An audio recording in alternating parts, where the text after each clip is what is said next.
Hi, everybody. It's TooeleTV, and I'm your host, Mike Gaba. And today we're very excited to be at the Tooele Museum with our host, Jim Bevans. Jim, thank you very much for joining us. You're welcome. Now, you are an institution as much as this museum, because you started this, didn't you? I started it, yes. Well, several other people did. I mean, this helped me, you know. Tell us about the building in itself. What was the building before it was the museum? The building was the Tooele City Library, which consisted of this part here, which has been added to it, and then the old Carnegie Library, which the east part of it is the Carnegie Library, and Andrew Carnegie donated money to build the building.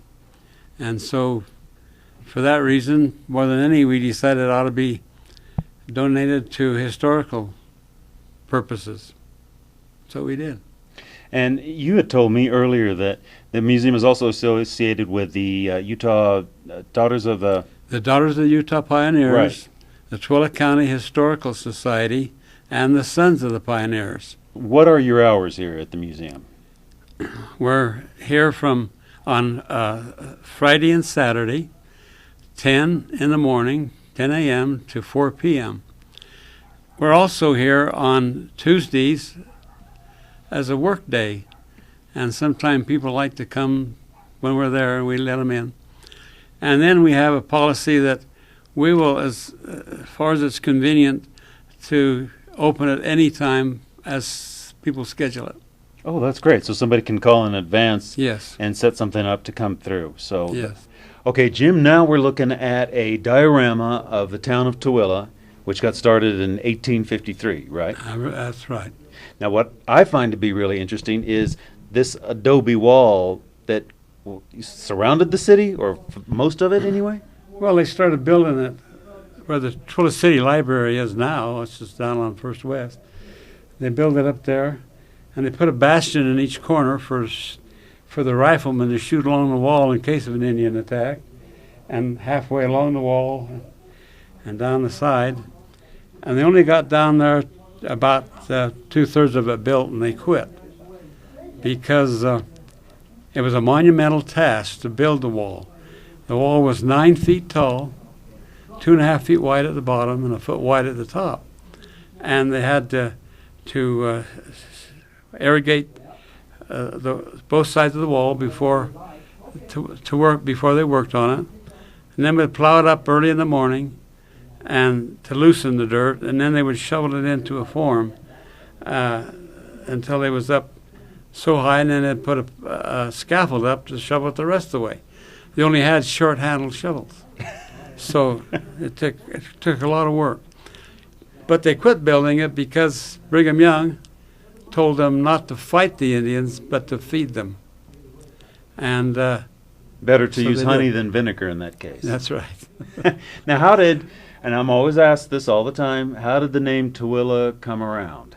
Let's explain that one once and for all. According to Jedediah Smith, a fur trapper who was here before the pioneers came, was down in this country looking for a place to trap beavers, and not finding anything west of here, he went out into just about to California, but couldn't find any beavers, so he'd come back, and on his way back he ran out of foodstuffs, provisions. There was him and his two companions, and they was out in Skull Valley at the time, and they'd run out of water, out of food, and everything. And in fact, one of his companions says, "If I'm going to die, I want to die under the shade of this tree." So they left him, and they went ahead and found some water and come back and revived him. Then they went down the valley, Skull Valley, and run into a tribe of Shoshone Indians. And they asked them where they could replenish their stocks.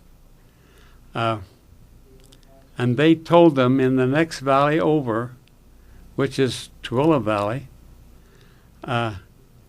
they called it Tooele, Tuilla, which was a Shoshone word meaning tall grass. This was the tall grass valley known by the Indians. Now, I've noticed on the name tags on this diorama, there's a lot of old family names that are still here to this day. There's Kelsey's and Clegg's. My great-grandfather lived right here. He was a Bevan. There's the Englands and the Smiths and Shields's, to name a few. Francis Lee built a hotel up here, and his family is still here. What happened to the hotel?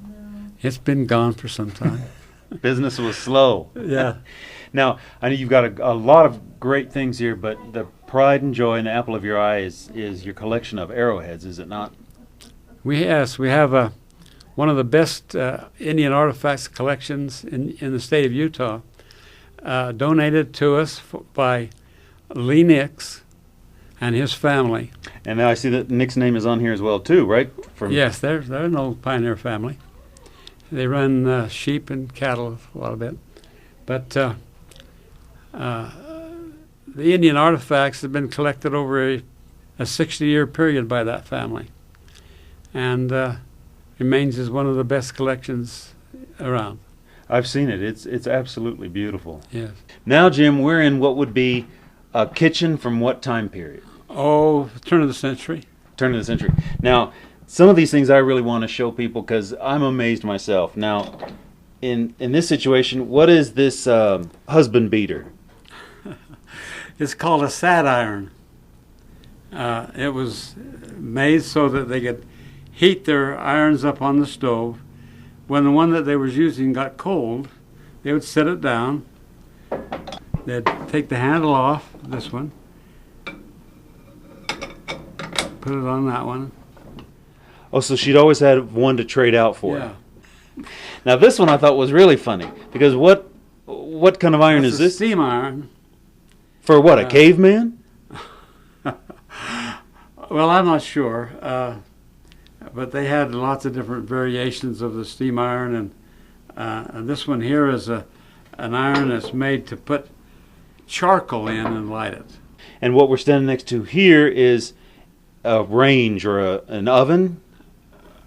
A range, a warming oven, and an oven, a cook stove. And would they get this from mail order as well? There's one in the mail order catalog just like this. So I would imagine that the museum probably is open to, if people have artifacts or things that they think that you would appreciate or like, you're open to accepting that, aren't you? We are, and we accept them under two different conditions. One, as a gift. If they don't want to have any control of it, they can give it to us as a gift, and we give them a receipt as such. Or they can give it to us as a loan.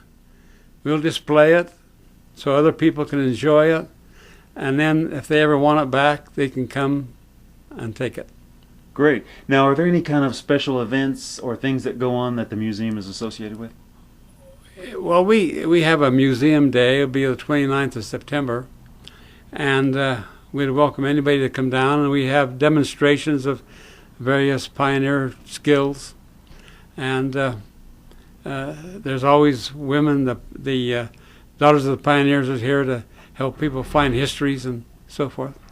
And we have a computer set up in the next room to help people with genealogy, following family trees.